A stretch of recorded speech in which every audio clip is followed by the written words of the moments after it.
Hey everybody, Justin Johnson, Studio Meraki. I just wanted to take this time and kind of answer 5 questions that people do ask me in consults that aren't necessarily the most commonly asked. The first one is, what do you recommend I cut my hair with? This is a great question. You can use a lot of different things. Essentially, no guard is always kind of the best look. I do feel that shorter always blends better, and for that I recommend the Andis T outliner. The Andis T outliner is a no guard clipper. It's used by a lot of barbers all across the country, and honestly it is the perfect length right out of the box. You can get it for about $45, maybe $50 on Amazon. So that's it. The second question I get a lot in my consultations is, does this actually make your hair grow? So scalp micropigmentation has not been proven to make your hair fall out. Unfortunately, it also doesn't help your hair grow. Another big question I get is, why does it take multiple sessions? So this is a great question. Everybody asks me. This is a 2 to 3 step procedure. The reason why I want that is I want you to have flawless results that look real.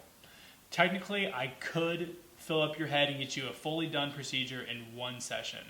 Unfortunately though, all of my dots or the impressions that I do would migrate into one giant blob, or that helmet appearance that's very reflective. It just looks like one big huge coating of color. Nobody wants that. It looks like shit. You really just want to make sure and nail that realism. Okay, what if I have lighter hair? That's another great question. So all of my lighter haired clients, whether you have gray hair, blonde hair, red hair, I can still do the procedure. You can still have a very nice full head of hair, but the lighter your hair is, the more subtle it looks. And subtle is not always a bad, or it's definitely not a bad thing.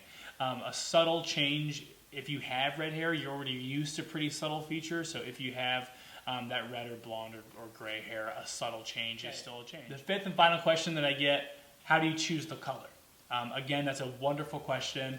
The way that I kind of choose my colors, I always start very conservative. A lot of times I'm looking at the skin tone and then the hair color that's obviously left. I use a pretty cool spectrum of colors. I do, however, start conservative at your first session. It's very, very normal for me to kind of go darker each time I see you, even if it's just 1 step darker, and that kind of adds those nice textures. That's my Q&A for the day. If you guys want to get other questions answered, just send them my way via Instagram or my email, or call me or whatever. Okay guys, thanks for watching the video, and I'll see you soon. And of course, stay tuned for the bloopers. Ooh, we're done. Yes. See you soon.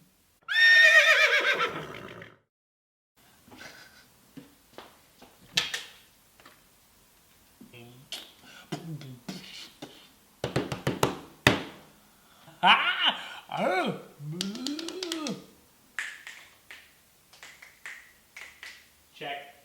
Hello? Nope.